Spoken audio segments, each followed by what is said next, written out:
Mercredi 12 février, la médiathèque du Grand Ride a reçu pour ses animations tout public Agathe Demoy. Cette illustratrice a créé un atelier de dessin autour d'un jeu d'optique.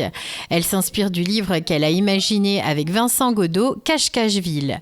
Dans ce livre, un dessin en cache un autre.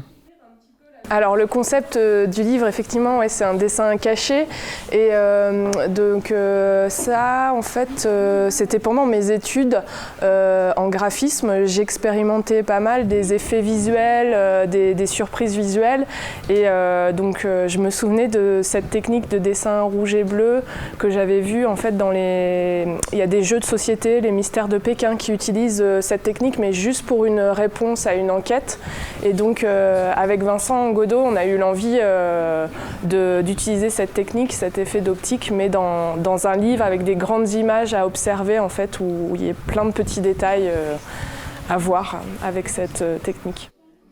Pour commencer l'atelier, les enfants ébauchent le contour d'une maison au crayon. Peu importe la forme, ils doivent laisser libre cours à leur imagination.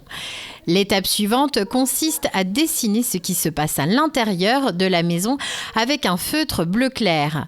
Ainsi, l'on a pu voir des fantômes, des aliens ou encore des ratons laveurs. La prochaine étape est donc de recouvrir les scénettes de la maison avec un feutre rouge. Si vous avez une maison, donc on commence, on fait avec le stylo rouge, on fait le contour. Ensuite, si on a un toit, on va délimiter au rouge le toit. Par contre, on ne repasse pas les pièces, parce que ça, c'est l'intérieur. C'est juste, si on a fait une forme de toit, on peut le marquer avec un trait là, rouge. On fait le contour et le trait du toit. Et après, on va mettre par-dessus des fenêtres et des portes. Pour finaliser le dessin, les enfants remplissent les murs de la maison pour bien cacher ce qu'il y a à l'intérieur. Le but étant de créer la surprise. Ils ont ensuite réalisé une loupe de filtre rouge pour les différentes scénettes de leur maison. L'aventure cache-cache ne s'arrête pourtant pas là. Je travaille avec Vincent Godot qui est aussi illustrateur, auteur et on aime bien un petit peu varier les supports en fait, se dire que l'image c'est pas que dans les livres aussi, ça peut être dans une exposition, ça peut être sous forme numérique puisqu'on a créé l'application qui vient en complément du livre.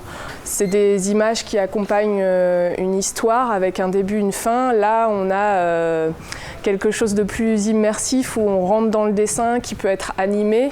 Et puis c'est plutôt le lecteur qui fait défiler lui-même l'histoire. Voilà.